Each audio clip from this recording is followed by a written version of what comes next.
চলে গেলেন যুদ্ধের ময়দানে। যুদ্ধের ময়দানে গিয়ে কাফেরদের সাথে যুদ্ধ শুরু করলেন। যুদ্ধ করতে করতে এক পর্যায়ে তরবারির আঘাতে তিনি আহত হয়ে গেলেন। যুদ্ধের ময়দানে সাহাবীগুলো তাকিয়ে দেখছে এই লোকটা ছিল কাফের, কিন্তু সে আমাদের পক্ষে যুদ্ধ করছে। যুদ্ধের ময়দানে যখন সবাই চলে গেলেন কাফেরগুলো, রাসূল সাল্লাল্লাহু আলাইহি ওয়াসাল্লামও চলে আসলেন মদিনায়। এইবার যে আহত সাহাবী, ওই সাহাবীটা মৃত্যুর জন্য প্রস্তুতি, অর্থাৎ এমনভাবে আঘাত হয়েছে দুনিয়াতে তার আর থাকার সময় নাই, চলে যাবে এখন। রাসূল সাল্লাল্লাহু আলাইহি ওয়াসাল্লামের কাছে সাহাবীরা গেলেন, ইয়া রাসূলুল্লাহ, অমুক একজন কাফের, তার দাদাও মুসলিম, তার দাদা মুসলিম, তার পরিবার মুসলিম, সবাই মুসলিম, কিন্তু ওই কাফেরটাকে আমরা কোনো দিন দেখি নাই। হঠাৎ করে এসেই দেখলাম সে আমাদের পক্ষে উহুদের ময়দানে যুদ্ধ করছে। ইয়া রাসূলুল্লাহ সাল্লাল্লাহু আলাইহি ওয়াসাল্লাম, এখন কি তাকে আমরা কালেমা পড়াবো কিনা? সে তো প্রায় মৃত্যুর কাছাকাছি পৌঁছে গিয়েছে। কয়েকজন সাহাবী এসে বললেন তার বিবি অথবা তার বোনকে, বলো তো দেখি, তোমার ভাই যে উহুদের ময়দানে যুদ্ধের ময়দানে গিয়েছে সে কি কালেমা পড়েছে? সে কার পক্ষে যুদ্ধ করেছে? তুমি একটু আমাদেরকে জানাও। বিছানা থেকে মুমূর্ষ রোগীর ওই সাহাবীটা চিৎকার দিয়ে বলছেন, তোমরা বলে দাও আমি কালেমা পড়ে আল্লাহ রাসূলের পক্ষে উহুদের ময়দানে যুদ্ধ করতে গিয়েছিলাম। সাহাবীর কাছে রাসূল নিজে আসলেন, মাথায় হাত বোলালেন, এক ওয়াক্ত নামাজও পড়তে পারে নাই, শুধু যুদ্ধের ময়দানে গিয়েছেন, রাসূলের পক্ষে যুদ্ধ করেছেন, আঘাত খেলেন, এরপরে দুনিয়া থেকে বিদায় হয়ে গেলেন। রাসূল 3 বার বললেন, আমার এই সাহাবী জান্নাতি জান্নাতি। এই জন্য বিন্দু পরিমাণ যদি ঈমান নিয়ে কেউ বিদায় নেয়, তার জন্য জান্নাতে ব্যবস্থা করে রেখে দিয়েছেন কে? আর ওই যে আরেকজন সাহাবী যুদ্ধের ময়দানে অসংখ্য যুদ্ধ করেছে, একটা তরবারি এসে লেগেছে এই জায়গায়, মৃত্যু হচ্ছে না, কিন্তু নিজ ইচ্ছায় মৃত্যু করেছে। জাহান্নামে পাঠাইছে কে? চিন্তা করে দেখছেন কত কঠিন একটা ব্যাপার। আর এই সাহাবীটা কালেমাই পড়ে নেই, কিন্তু দেখেছে সবাই যুদ্ধের ময়দানে, সব পুরুষ যুদ্ধে, আমি থাকবো কেন বাড়িতে, আমিও যাব যুদ্ধের ময়দানে। ও রওনা দিয়েছে, যুদ্ধ করেছে, ওখানেও মরে নাই, বিছানায় এসে মারা গিয়েছে, আঘাতপ্রাপ্ত হয়েছে। সে বলেছে আমি কালেমা পড়েছি, এরপরে রাসূলের পক্ষে যুদ্ধ করেছি। সুবহানাল্লাহ। রাসূল বললেন, আমার ভাই জান্নাতি, আমার ভাই জান্নাতি, আমার ভাই জান্নাতি, চিৎকার দিয়ে বলেন আল্লাহু আকবার। ওই যে জাহান্নামের ভিতরে একজন লোক জ্বলতে থাকবে, জ্বলতে থাকবে। আল্লাহ মালিক দ্বারকাকে বলবে, এই 2টা বর্ণনা, জিবরিল আলাইহিস সালামকে অন্তত ওই জাহান্নামের ভিতরে পাঠাবে, যাও তো দেখি কেউ আছে কি না, আর কোনো ইমানদার একজন ডাকছে আমাকে, ওকে নিয়ে আসো। জিবরিল আলাইহিস সালাম চতুর্দিকে খোঁজাখুঁজি করবে, চতুর্দিকে খোঁজাখুঁজি করবে, কিন্তু জাহান্নামের একটা গর্তের ভিতরে কয়লা হয়ে গেছে পুড়ে। ওই লোকটা জাহান্নামের ভিতরেও, ওই লোকটা কাকে ডাকবে? আল্লাহকে ডাকবে। সে বলবে, আল্লাহ আমি তো ছিলাম ইমানদার, আমল করি নাই, কিন্তু কি ছিলাম? ইমানদার ছিলাম। আল্লাহ আপনি কি আমারে জাহান্নাম থেকে বাহির করবেন না? ইয়া রব, আপনি কি আমাকে জাহান্নাম থেকে উদ্ধার করবেন না? সেটা কানবে জাহান্নামের ভিতরে, কিন্তু আল্লাহ সুবহানাহু ওয়া তাআলা তার কান্নাটা শুনবেন এবং আল্লাহ বলবেন, আমি তো জাহান্নামের গেটটা ঢালাই করে দিতে চাই, সীসা ঢালাই করে দিব জাহান্নামের গেট, দেখো কোনো ইমানদার আছে কিনা। যদি থাকে, বিন্দু পরিমাণ ইমানদার যদি থাকে, তাকে বাহির করার পর আমি জাহান্নামের ঢেলা, জাহান্নামের দরজা সীসা ঢালা করে দেব। চিৎকার দিয়ে বলেন আল্লাহু আকবার। তাহলে একজন ইমানদার বিন্দু পরিমাণ যদি ইমান থাকে, তাকে জাহান্নামে রাখবেন না কে? সুবহানাল্লাহ বলবেন না? শুধু কালেমা পড়েছেন, লা ইলাহা ইল্লাল্লাহু মুহাম্মাদুর রাসূলুল্লাহ, ওই যে ঈমান নিয়ে যদি আপনি মৃত্যুবরণ করতে পারেন, আপনাকে আল্লাহ জান্নাতে ঢোকাবে।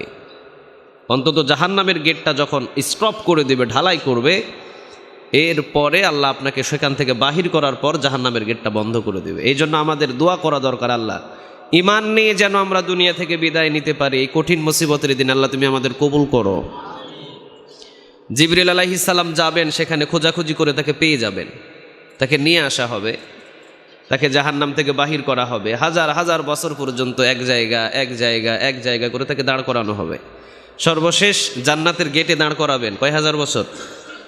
কয় হাজার? 1000। জাহান্নাম গেট থেকে বাহির করে জান্নাতের গেটের কাছে আল্লাহ দাঁড় করাবেন কয় হাজার? 1000 বছর। সে আল্লাহর কাছে একের পর এক দোয়া করবে, আল্লাহ আমাকে কি জান্নাতে দেওয়া যায় না? এই জান্নাতের দরজা থেকে আমি শুধু জান্নাতের নিয়ামতগুলো দেখছি, আমার জান্নাত লাগবে না, আমাকে জান্নাতের ভিতরে সোজা ঢোকায় একটা কিনারে দাঁড় করায় দাও, আমি শুধু জান্নাতের খেলাগুলো দেখবো। সুবহানাল্লাহ বলেন।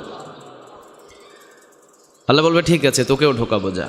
সে ঢোকাবে, আল্লাহ সুবহানাহু ওয়া তাআলা তাকেও ঢোকাবে, কিন্তু ঈমান আছে, আমল নেই। বিন্দু পরিমাণ ঈমান ছিল ওই লোকটাকে আল্লাহ জান্নাতে ঢোকাবে। এবার নিয়ে যাচ্ছে ফেরেশতারা রিসিভ করে, যেতে যেতে সে এমন একটা পর্যায়ে পৌঁছে যাবে, দেখবে যে একদম মোটা কার্পেট, স্পেশাল একটা জায়গা, জীবনে কোনো দিন দেখে নাই। সে ওখানে শুয়ে যাবে, ওখানে বসে যাবে, বলবে আর আমার আরামের জায়গা দরকার নাই, এখানে আমারে রেখে দাও। ফেরেশতারা বলবে আরে শুরুই তো করোস নাই জান্নাতে ঢোকা, কি বলতো শুরু হয়েছে বারান্দা, এখনো জান্নাতে যাইতেই পারোস নাই। সুবহানাল্লাহ বলেন। নিয়ে যাবে দীর্ঘ সময়, তাকে টেনে হেঁচড়ে নিয়ে যাবে। সে ভিতরে ঢুকে দেখবে সর্বনাশ, সারা পৃথিবী সমপরিমাণ, 10টা পৃথিবী, এত বড় জায়গা, এটা কার জন্যে? আল্লাহ বলবেন তোর জন্যই আমি 10 দুনিয়া পরিমাণ জান্নাত রেখে দিয়েছি। শুধু ঈমান ছিল কিন্তু আমল ছিল না, কিন্তু তার জন্য 10 দুনিয়া সমপরিমাণ জান্নাতে জায়গা কে রেখে দিয়েছেন? আল্লাহ সুবহানাহু ওয়া তাআলা আমাদের সবাইকে ঈমানের উপরে মৃত্যু দান করুক। আরো জোরে বলেন আমিন। এই জন্য সবসময় আল্লাহর কাছে চাইবো, কারণ আল্লাহ সুবহানাহু ওয়া তাআলা বলেন বান্দা যখন আমার কাছে চায় আমি ওটাকে লিস্ট করে রেখে দিই। নো কোনো শব্দ নেই, আপনি যা চেয়েছেন সবগুলো ইয়েস শব্দ দিয়ে কে নোট করে রেখে দিয়েছেন? যা চেয়েছেন সবগুলো ইয়েস ইয়েস, দেব দেব দেব, সবগুলো নোট করা আছে। যদিও আল্লাহ দুনিয়াতে দিবেন না, কিন্তু যেদিন জান্নাতে ঢুকবেন বিশাল বড় একটা লিস্ট এনে গিফটগুলো সামনে রেখে বলবেন ধর, তুই যা যা চেয়েছিলি সবগুলো আজকে জান্নাতে পূরণ করে দিলাম। এই জন্য আমরা স্পেশালিভাবে জুমার দিন সর্বপ্রথম যা যা চাইবো, কিন্তু একটা জিনিস চাইবো, আল্লাহ ঈমানের সাথে আমাদের মৃত্যু দিও। রাজি আছেন তো? আল্লাহ আমাদের সবাইকে কবুল করো। জিহাদের ময়দানে একজন সাহাবী শহীদ হলেন, শহীদ হয়ে গেলেন তিনি, কিন্তু তার রক্তক্ষরণ হচ্ছে। একটা তরবারি ঢুকেছে, কেউ বলছেন বুকের এই কিনারায়, কেউ বলছেন এই কিনারায়, কেউ বলছেন পেট দিয়ে, কেউ বলছেন গলার কাছে। একটা ছুরি ঢুকেছে, কিন্তু মৃত্যু হচ্ছে না, শহীদ হচ্ছে না। সে চিন্তা করলো হায় হায়, এত যন্ত্রণা তো আমার সহ্য হয় না, আমি তো শহীদ হতে চাই, কেন আমার মৃত্যু হয় না? সে ছুরিটা নিয়ে আর একটু বেশি জোরে আঘাত করেছে, আত্মহত্যা করেছে। আল্লাহ বলেছে তুই জাহান্নামী। নাউজুবিল্লাহ বলেন।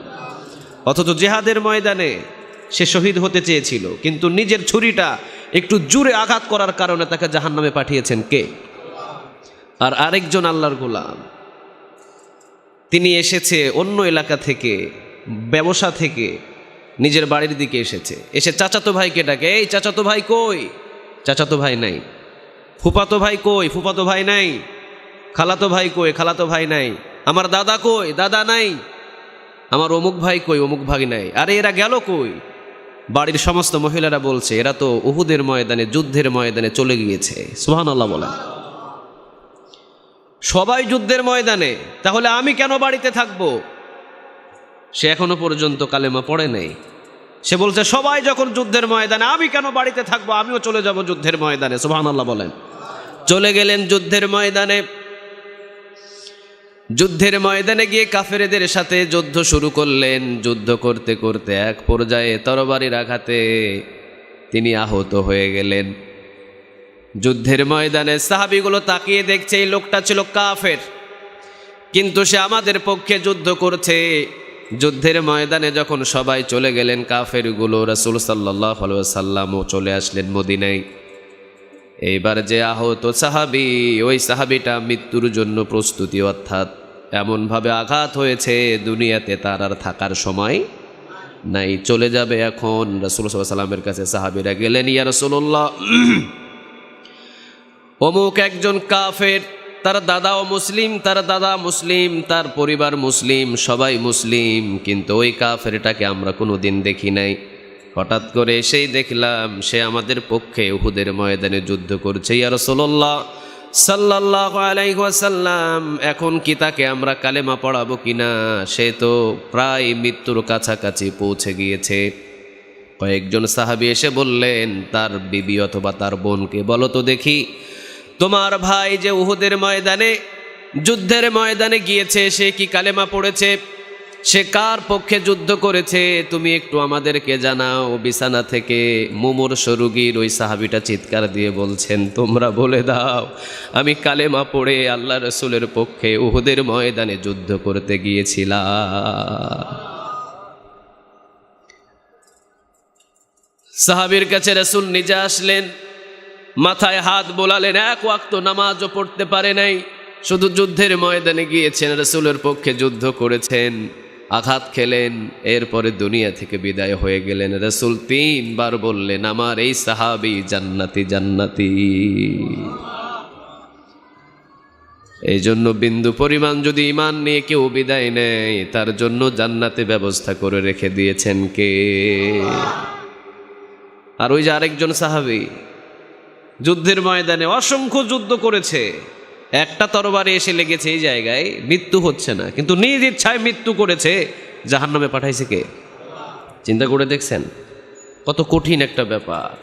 আর এই সাহাবীটা কালেমাই পড়ে নেই, কিন্তু দেখেছে সবাই যুদ্ধের ময়দানে, সব পুরুষ যুদ্ধে, আমি থাকবো কেন বাড়িতে, আমিও যাব যুদ্ধের ময়দানে। ও রওনা দিয়েছে, যুদ্ধ করেছে, ওখানেও মরে নাই, বিছানায় এসে মারা গিয়েছে, আঘাতপ্রাপ্ত হয়েছে। সে বলেছে আমি কালেমা পড়েছি, এরপরে রাসূলের পক্ষে যুদ্ধ করেছি। সুবহানাল্লাহ।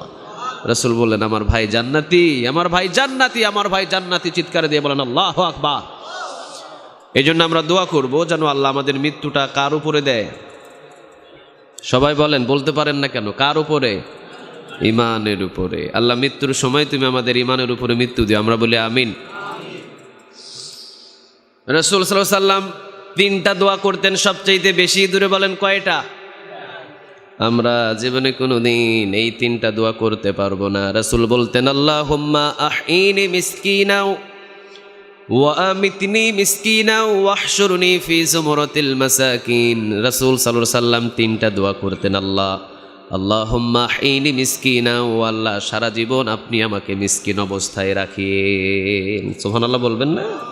আমরা কেউ পারবো এই দোয়া করতে? আল্লাহ আমারে গরিব রাখিয়েন সারা জীবন, আমি গরিব থাকতে চাই, বলতে পারবেন কেউ? পারবেন না। তো রাসূল কেন বলতেন আল্লাহুম্মা আহইনি মিসকিনা, আল্লাহ আমাকে মিসকিন অবস্থায় সারা জীবন রাখিয়েন? রাসূলের জীবন ছিল কেমন দেখেন। রাসূল বলতেন, আয়েশা ঘরের ভিতরে কিছু খাবার আছে কিনা? আয়েশা বলতেন, ইয়া রাসূলুল্লাহ সাল্লাল্লাহু আলাইহি ওয়াসাল্লাম, ঘরের ভিতরে পানি ছাড়া দ্বিতীয় কোনো খাবার নাই। রাসূল বললেন, আগামীকাল রোজা রেখে দিলাম। সুবহানাল্লাহ বলেন। খাবার নাই, রোজা রেখে দিলাম। রোজা থাকতেন আমার রাসূল। পরের দিন জিজ্ঞাসা করতেন, আয়েশা কোনো খাবারের ব্যবস্থা হয়েছে কিনা? আয়েশা বলতেন, আজকেও কোনো খাবারের ব্যবস্থা নাই। রাসূল বলতেন, আজকেও রোজা রেখে দিলাম। টানা রোজা রাখতেন, খাবার নাই রোজা রাখতেন। আর আমরা খাবার নাই, মেজাজ গরম, আল্লাহ আমারে কি দিল না, সবাই রে দিছে, আমারে দেয় না, আল্লাহ আমারে দেখতেই পারে না, মেজাজ গরম। আর রাসূল বলতেন, খাবার নাই রোজা রাখো, খুশি হবেন কে? সবাই বলেন। রাসূলের জীবনী নিয়ে, স্পেশালি জীবনী নিয়ে একদিন আলোচনা করব। রাসূলের 24 ঘন্টার আমল নিয়ে একদিন আলোচনা করব ইনশাআল্লাহ। ওই 24 ঘন্টার আমলটা আমাদের প্রত্যেকের জীবনে সেট করব। যদি সেট করতে চান তাহলে আলোচনা করব, যদি না করেন আলোচনা করব না। আমিও সেট করব, আপনারাও সেট করবেন ইনশাআল্লাহ। একটা জুমা রাসূলের 24টা ঘন্টার আলোচনাটা আমরা নোট করে আলোচনা করব ইনশাআল্লাহ। তাহলে আজকে যেখানে আমার আলোচনাটা, প্রথম নম্বর, ইমানের সাথে যেন আমাদের মৃত্যু হয়, এই দোয়াটা করব কার সাথে? সহিহ বুখারীতে একটা হাদিস এসেছে, আপনি শুনলে অবাক হয়ে যাবেন। যুদ্ধের ময়দানে একজন সাহাবী আঘাতপ্রাপ্ত হয়েছে। তো মানুষ যখন বেশি রক্তক্ষরণ হয়, মেডিকেল সায়েন্স বলছে তার পিপাসা পায়, পিপাসা বেশি হয়। আগুনে যদি কারো শরীর জ্বলে যায়, সে পিপাসা বেশি পায়, কিন্তু পানি খাওয়ানো হয় না। দেখবেন যে ব্যক্তিটা আগুনে বেশি পুড়ে যায় শরীরের অংশ, বারবার সে পিপাসা পায়। তো ঠিক রক্ত যখন বেশি শরীর থেকে ক্ষরণ হয়, পিপাসা বেশি লাগে। সাহাবী চিৎকার দিয়ে বলছেন, পানি, মৃত্যুর আগে কে আমাকে 1 গ্লাস পানি খাওয়াতে পারবে? একজন সাহাবী পানির মশক নিয়ে দৌড় দিয়েছে, পানি ঢেলে দিবেন। পাশের ভাই আরেকজন চিৎকার দিয়ে বলছেন, আমাকে কে 1 গ্লাস পানি খাওয়াতে পারবে? আমি চলে যাচ্ছি দুনিয়া ছেড়ে দিয়ে, শহীদ হয়ে যাচ্ছি, আমাকে 1 গ্লাস পানি খাওয়াও। এবার এই সাহাবী, প্রথম সাহাবী বলছেন, আমাকে আগে দিতে হবে না, আমার পাশের ভাইকে আগে পানি খাইয়ে দাও। পাশের ভাইয়ের কাছে নিয়ে চলে গেছেন পানি। দ্বিতীয় ব্যক্তি পানি খাবেন, এমন সময় পাশ থেকে আরেকজন বলছে, আমাকে এক গ্লাস পানি খাওয়াও, আমি এক গ্লাস পানি খেতে চাই, আমিও শহীদ হয়ে যাচ্ছি, অসংখ্য পিপাসা লেগেছে আমার। দ্বিতীয় ব্যক্তি বলছে, আমার পিপাসার চাইতে আমার ভাইয়ের পিপাসা অসংখ্য বেশি লেগেছে, ওই ভাইকে আগে পানি খাওয়াও, ওই ভাই না পানি খাইলে আমি পানি খাবো না, আগে ওরে পানি খাওয়াও। নিয়ে গেলেন তৃতীয় ব্যক্তির কাছে, গিয়ে দেখেন তিনি শহীদ হয়েছেন। আসলেন দ্বিতীয় ব্যক্তির কাছে, তিনিও শহীদ হয়েছেন। আসলেন প্রথম ব্যক্তির কাছে, তিনিও শহীদ। পানির জায়গায় পানি আছে, ভালোবাসা সারা জীবন রয়ে গেছে, ঠিক না ঠিক? এ সারা বিশ্ব একদিন জয় হবে মুসলমানদের, সারা বিশ্ব একদিন সেন্ট্রাল লিডারশিপ একজন আসবেন, ইমাম মেহেদী আলাইহিস সালাম, উনি সারা বিশ্বকে হাতের মুঠোয় নিয়ে নিবে। চিৎকার দিয়ে বলেন আল্লাহু আকবার। আমরা তার অপেক্ষমান। হাজার হাজার মুসলিমদেরকে গলা কেটে হত্যা করা হচ্ছে, হাজার হাজার মুসলমানের রক্তক্ষরণ হচ্ছে, কিন্তু এর পরেই যত রাত অন্ধকার হয় সুবহে সাদেক কাছে আগিয়ে যায়, ঠিক না ঠিক? মা যখন গর্ভের ব্যথা বেড়ে যায়, নতুন মেহমান আসার সময় ঘনিয়ে আসে নাকি দূরে চলে যায়? মায়ের ব্যথা যত বেশি, নতুন মেহমান ঘনিয়ে আসার সময় তত কাছে আসে। মুসলমানদের রক্তক্ষরণ হচ্ছে। আজকে বিশ্বের ভিতরে যারা হাজার হাজার মুসলমানদের তাজ, যারা এক একটা দেশের প্রেসিডেন্ট, যারা আঙ্গুল তুলে তুলে আল্লাহ আল্লাহ রসুলের কথা বলেছেন, আজকে তাদেরকে গুলিবিদ্ধ করা হচ্ছে। রসুল সাল্লাল্লাহু আলাইহি সাল্লাম বলেছেন, যেই দেশের ক্ষমতাশীল হকের পথে থাকবে, ওদের রক্ত যখন জমিনে পড়বে, ওই জমিনটা মুমিনদের হাতে যেতে আর দেরি হবে না। আবার আরেকটা রসুল বলেছেন, যেই দেশের ভিতরে আলেমদের রক্ত জমিনে পড়বে, ওই দেশ আলেমদের হাতে যেতে দেরি হবে না। অতএব মুসলমানদের রক্ত যখন পৃথিবীর আনাচে কানাচে ঝরা শুরু হয়েছে, নাস্তিকরা মুসলমানদের রক্ত খরণ করার জন্য উঠে পড়ে লেগেছে। বুঝে নাও, আগামীর দিন ইসলামের দিন, আগামীর দিন কোরআনের দিন, আগামীর দিন মসজিদের ইমামদের দিন। চিল্লায়া বলো ঠিক কিনা? মসজিদের মুসল্লি, মসজিদের ইমামরাই সারা পৃথিবীটাকে শাসন করবে ইনশাআল্লাহ। আল্লাহ তুমি কবুল করো। আরো জোরে বলেন আমিন। সূরা লোকমান, কোন সূরা মনে আছে আপনাদের? লোকমান কি ছিলেন? কি ছিলেন? একজন ওলি ছিলেন। লোকমান আলাইহিস সালাম তার নিজের ছেলেকে কি নসিহত করলেন? ওয়াইয ক্বালা লোকমানু লিইবনিহি ওয়া হুয়া ইয়াইযুহু ইয়া বুনাইয়া লা তুশরিক বিল্লাহ। বাবা খবরদার শিরক করিস না। আপনার ছেলেকে আপনি প্রেসিডেন্ট বানাতে পারেন, আপনার ছেলেকে আপনি ডাক্তার বানাতে পারেন, আপনার ছেলেকে আপনি ইঞ্জিনিয়ার বানাতে পারেন, কিন্তু আপনার ছেলেকে এই নসিহতটা করার দরকার আছে না নেই?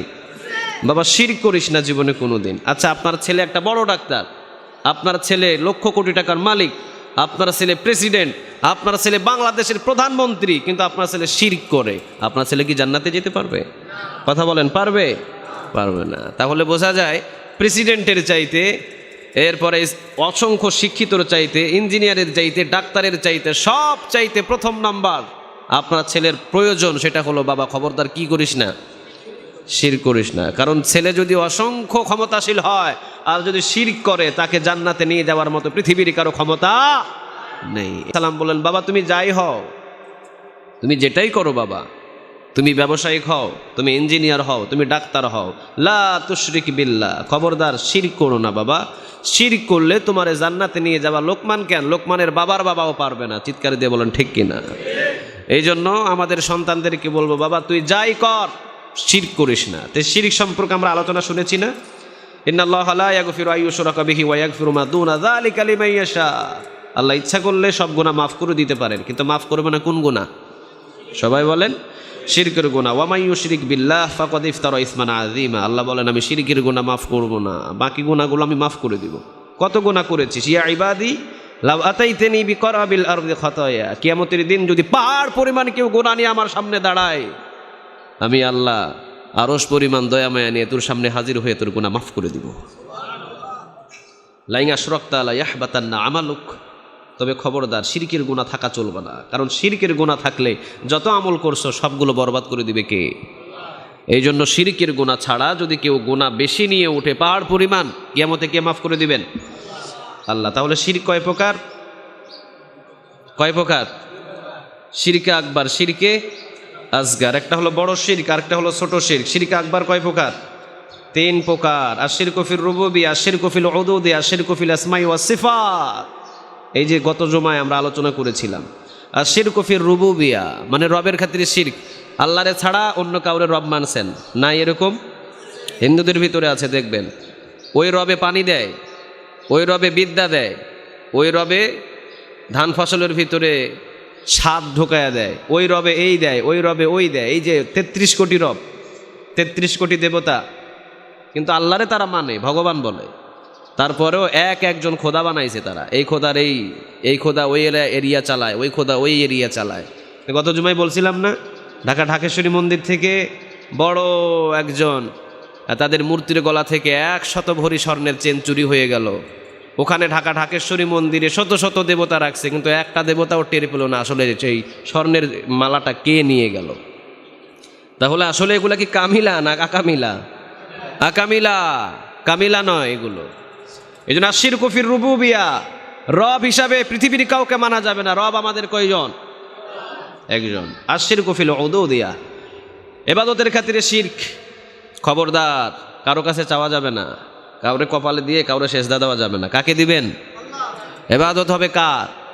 আশিরকু ফিল উদুদিয়া, মানে ইবাদত আল্লাহর জন্য। এরপরে আশিরকু ফিল আসমাই ওয়াস সিফাত, আল্লাহ বলে পৃথিবীর কাউকে ডাকা যাবে না। আল্লাহ আমাদের কয়জন? আমি মসজিদে বসে ওয়াজ করি, মসজিদে বসে নসিহত করি, এখন আমার ওয়াজ নসিহতে আপনারা গল গল হয়ে সবাই বলছেন মাহমুদ আমাদের আল্লাহ, নাউজুবিল্লাহ বলবেন না?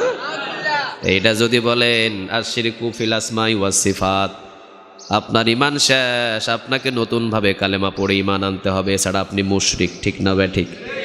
এই জন্য আল্লাহ, এইটা পৃথিবীর কারো নামের ব্যাপারে বলা যায় না। আল্লাহ একজনের নাম চিৎকার দিয়ে বলেন তিনি কে? উনি আমাদের রব, উনি আমাদের মালিক, উনি আমাদের আল্লাহ। আল্লাহ বলে পৃথিবীতে আর কাউকে সম্বোধন করে ডাকা যাবে না। এরপরে আশিরকু ফিল আসমাই ওয়াস সিফাত, এই জন্য আল্লাহ বলে পৃথিবীর কাউকে ডাকা যাবে না।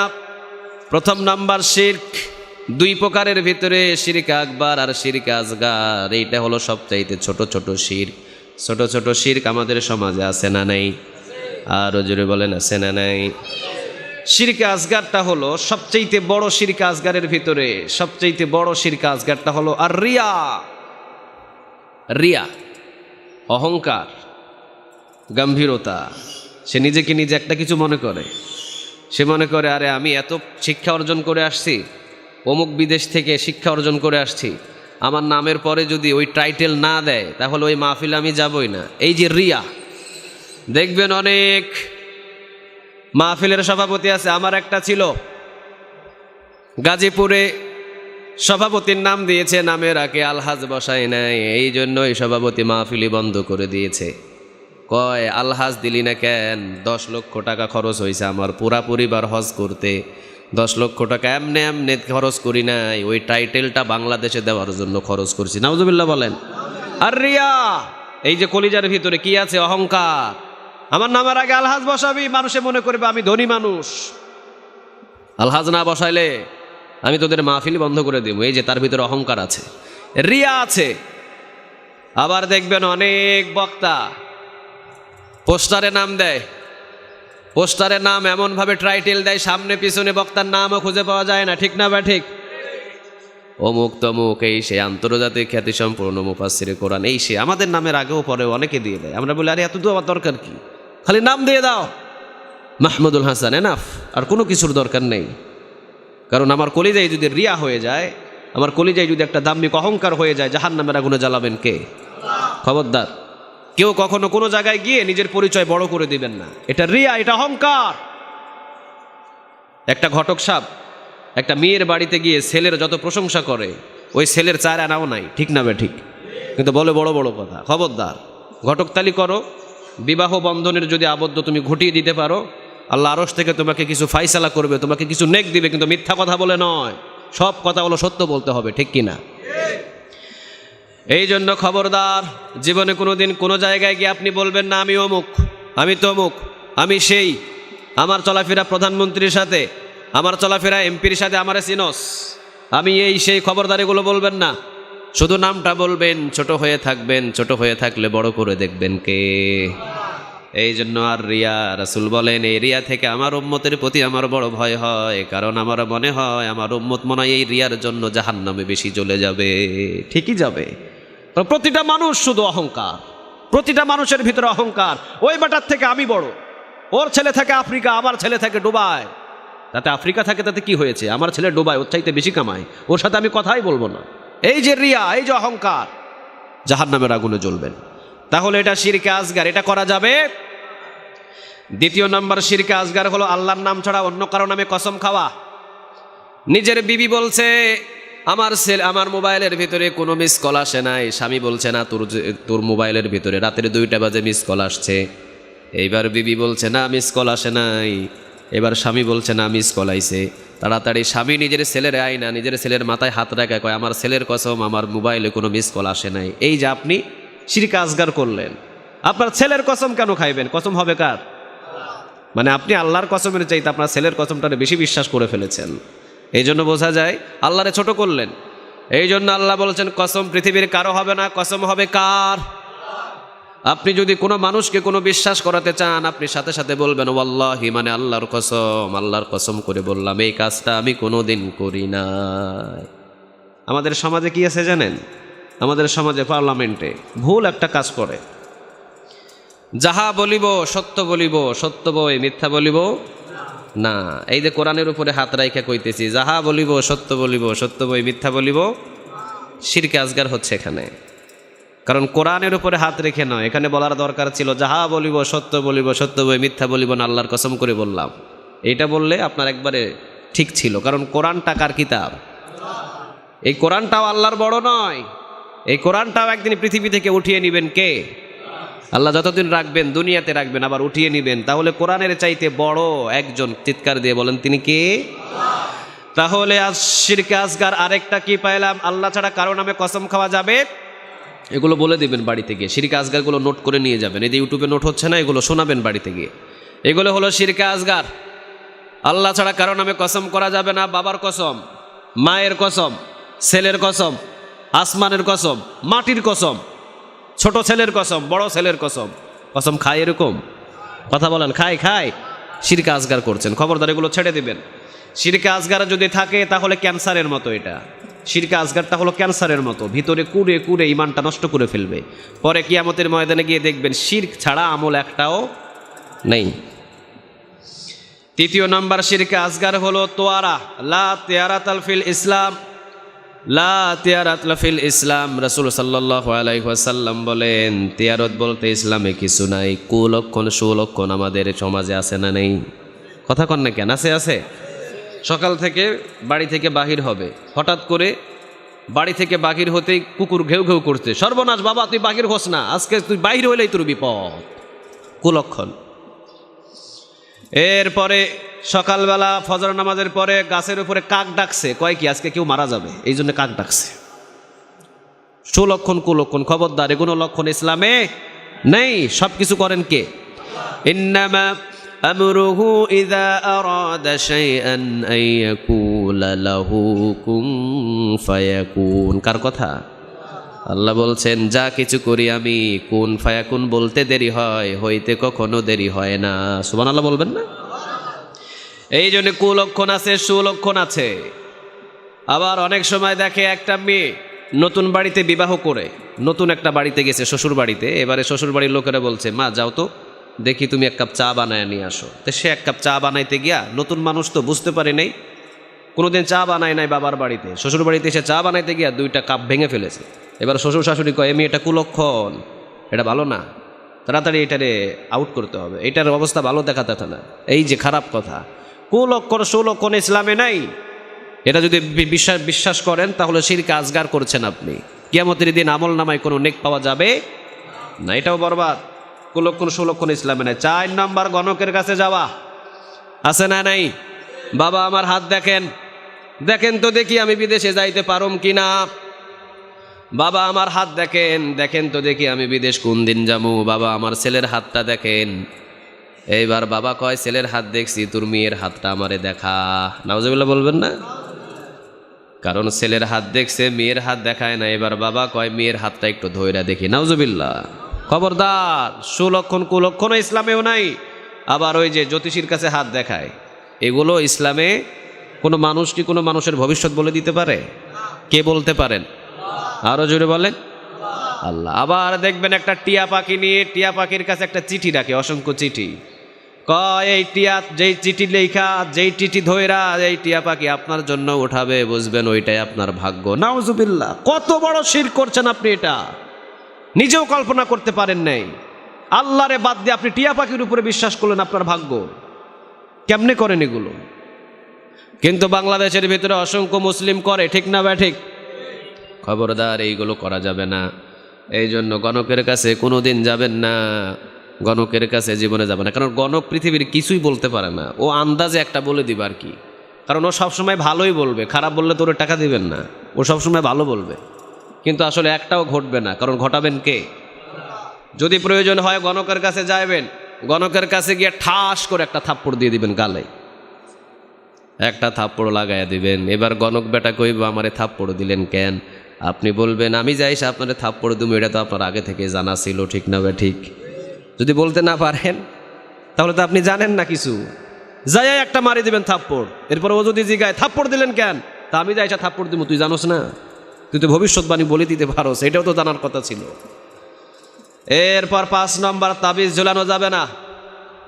তাবিজ কখনো ঝোলাবেন না। তবে অসংখ্য আলেম ওলামাদের ইখতিলাফের ভিতরে আছে, ছোট্ট ছোট্ট 2 বছর 3 বছর শিশু, এদেরকে কায়তুন বা তাবিজ দেওয়া যায়। কেউ বলেন দেওয়া যায়, কেউ বলেন দেওয়া যায় না। কিন্তু যখন প্রাপ্তবয়স্ক হয়ে যায় তখন তাবিজ ঝোলানো যাবে। তবে আমি বলি তাবিজ ঝোলাবেনই না, কারণ তাবিজের উপরে বিশ্বাস নয়। বিশ্বাস কার উপরে? আরো জোরে বলেন, আল্লাহর উপরে বিশ্বাস। রাসূল সাল্লাল্লাহু আলাইহি সাল্লামকে জাদু করেছিলেন, রাসূল সাল্লাল্লাহু আলাইহি সাল্লামকে জাদু করলেন, রাসূলের চুল নিয়ে জাদু করলেন, কূপের ভিতরে ফেলে দিলেন। এখন ফেরেশতারা এসে বললেন, ও নবী, সূরা নাস সূরা ফালাক নাজিল হলো, এই জন্য আপনি এগুলো পড়েন, আপনার জাদু থেকে মুক্ত করে দিবে কে? লম্বা ঘটনা। যদি বাচ্চাদেরকে তাবিজ দিতে হবে না, প্রতিদিন সূরা নাস সূরা ফালাক পড়ে পড়ে ফু দিবেন, হেফাজতে রাখবেন কে? আজমির শরীফের সুতা বাঁধা যাবে না। আজমির শরীফের সুতা অনেকের হাতে থাকে কি থাকে না? পরীক্ষা দিতে যায়, মা বলে বাবা তোর জন্য আজমির শরীফের সুতা নিয়ে আইছি, এইটা দিয়ে তুই পরীক্ষা দিতে যা, তোর ফলাফল ভালো হবে। নাউজুবিল্লাহ বললেন। সুতার ভিতরে কোনো কিছু নাই, সব কিছু দেওয়ার মালিক কে? হাতের রেখা। এই যে হাতের রেখা গনে, কয় এই রেখাটা ওই পর্যন্ত পৌঁছে গেলে তুই বিল্ডিংয়ের মালিক হবি, এই রেখাটা ওই পর্যন্ত পৌঁছে গেলে তুই ওই হবি, তুই হবি, বিদেশে যাবি, কিন্তু এই রেখাটা ওই জায়গায় পৌঁছে গেলে তুই মারা যাবে, এই কথা কখনো বলে না। হাতের রেখার ভিতরে কিছু নাই। হাতের রেখা কে দিয়েছেন? সবাই বলেন, আল্লাহ দিয়েছে। হাতের রেখাটা পৃথিবীর কেউ। আমি ছোটবেলায় আমি এক জায়গায় গিয়েছিলাম, তো ওই মুরব্বী নাকি হাতের রেখা দেখে। তা আমার হাতের রেখা দেখে উনি বলছিল, আজ থেকে অনেক বছর আগে উনি বলছিল যে তুই অনেক বড় একটা অ্যাডভোকেট হবি। কিন্তু আমি হয়ে গেছি আলেম, অ্যাডভোকেট হই নাই। আসলে কি রাইট হয়েছে না অন রাইট হয়েছে? ও বলছে তুই অনেক বড় একটা অ্যাডভোকেট হবি, তুই অনেক বড় একটা শিক্ষিত হবি, তুই এই হবি সেই হবি, কিন্তু আমি হয়ে গেছি আলেম। আসলে হাতের রেখার ভেতরে কিছু নাই, সব কিছু করার মালিক কে? এরপরে 6 নম্বরে শিরকে আসগার আছে। ইঁদুরের গর্তের কাছে গিয়া দাঁত, ছোট বাচ্চাদের যখন দাঁত উঠে, অনেক মা বোনেরা বলে এই ছোট্ট দাঁতগুলো নিয়ে ইঁদুরের গর্তের কাছে দিয়া বলবি, ইঁদুর মামা তোমার দাঁত আমারে দাও, আমার দাঁত তুমি লাও। আছে এটা? এই মা বোনদের এই শিরকিয়াত আছে, শিরকে আসগার। আরে দাঁত উঠাইছে আল্লাহ, আবার ওরে দাঁত দিবে কে? যখন দরকার হয় নাই তখন আল্লাহ দেয় নাই, যখন দরকার তখন দিবে। আবার যখন নেওয়ার দরকার, এই যে আমাদের মুরব্বীর মতো আবার লইয়াও চলে যাইব। কে দেন দাঁত? আবার অনেকে বলে যা বাবা পুকুরে গিয়া দাঁত ফালাইয়া দে, আর বল মাছ মামা দাঁত আমারে দিয়া দিও, ভালো দাঁত, আর আমার দাঁত তুমি লইয়া যাও। নাউজুবিল্লাহ। খবরদার, এগুলো করা যাবে। 7 নাম্বার শিরকে আসগার হলো টাকের পিছনে দেখবেন ছিঁড়া জুতা আছে। হ্যাঁ, টাকের পিছনে ছিঁড়া জুতা লটকায় রাখে। এইবার যদি বলা হয় মামা ছিঁড়া জুতা লটকাইলা কেন? কয় যে আমার টাকের দিকে তাকাইয়া মুখ দোষ দিবে, তার মুখে গিয়ে আমার ছিঁড়া জুতার বাড়ি, এই জন্য ছিঁড়া জুতা লাগায় রাখছি। আরে ছিঁড়া জুতা তোমার মুখ দোষ থেকে রক্ষা করবে? কে বলছে তোমার এইটা? হ্যাঁ, মানুষের মুখ দোষ আছে, মানুষ তাকালে অসংখ্য মানুষের নজর খারাপ। রাসূল বলেছেন মুখ দোষ আছে। অসংখ্য মানুষ ছোট্ট বাচ্চার দিকে তাকিয়ে একটু যদি বলে হাই হাই কত সুন্দর বাচ্চাটা, ওই বাচ্চাটা পরের দিন অসুস্থ হয়ে যেতে পারে। কোরআনের কথা, হাদিসের কথা, কিন্তু বলার আগে বলতে হবে মাশা সুবহানাল্লাহ বলতে হবে। যদি সুবহানাল্লাহ বলেন মুখ দোষ লাগবে না। আপনি সুন্দর গঠন, বিদেশ থেকে আসছেন, খুব সুন্দর চেহারা, বিদেশে এসির ভিতরে কাজ করেছেন, বাংলাদেশে আসছেন, হাই হাই আমাদের বল্টু মিয়া কত সুন্দর হয়েছে দেখো, এক সপ্তাহ পর শরীর শেষ, চেহারা শেষ, মুখ দোষ লেগে গেছে। হ্যাঁ লাগছে, কিন্তু ওই যে মুখ দোষ লাগছে বলার আগে যদি বলতো মাশাআল্লাহ আমাদের আব্দুল গফফার কত সুন্দর হয়েছে, তাহলে মুখ দোষটা লাগবে। এই জন্য আপনাকে মাশাআল্লাহ ব্যবহার করতে হবে। আর যদি মুখ দোষ লেগেই যায়, সূরাতুল ফাতিহা পড়ে 3 বার দম করে পানি খাবেন, সব মুখ দোষ দূর করে দিবে কে? কিন্তু টাকের পিছনে ছিঁড়া জুতা লটকায় রাখে, কয় ছিঁড়া জুতা আমার টাকেরে বাঁচাবে। হাই হাই, এত কোটি টাকার টাক, তুমি ছিঁড়া জুতার উপরে ভরসা করলা, ভরসা করতে হবে কার? সবাই বলেন। এই জন্য টাকের পিছনে, সিএনজির পিছনে ছিঁড়া জুতা লটকানো যাবে।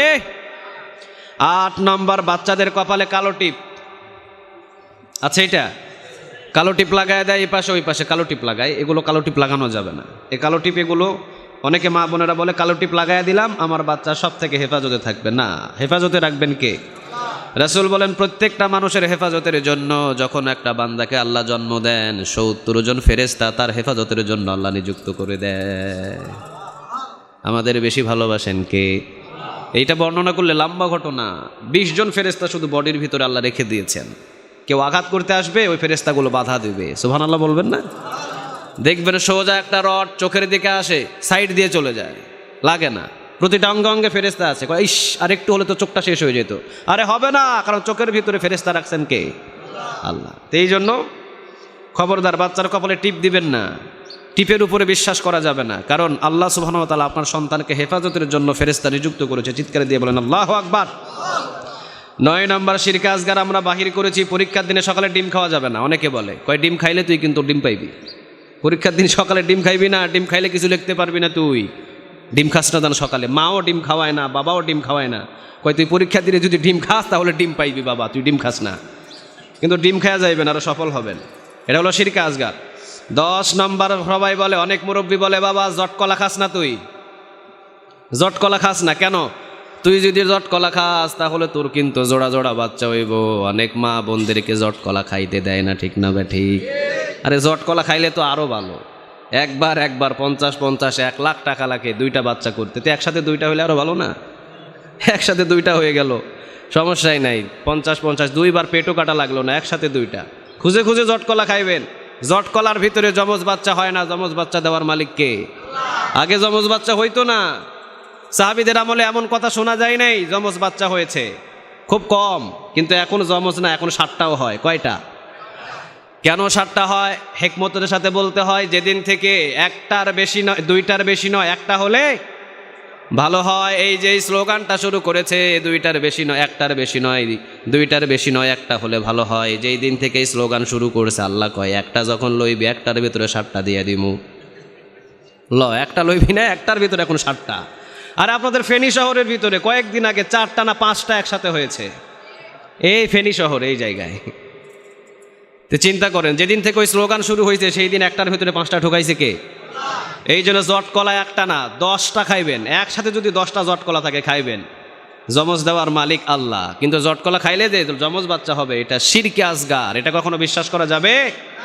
আবার দেখবেন 11 নম্বর, হাত চুলকালে টাকা আসে। অনেকে বলে আছে আছে, হাত চুলকায় টাকা আসে, শিরকে আসগার, এটা কখনো ইসলামের কথা নয়। 12 নম্বর, মাথার উপরে 2টা গিটি থাকলে কয় 2টা বউইব।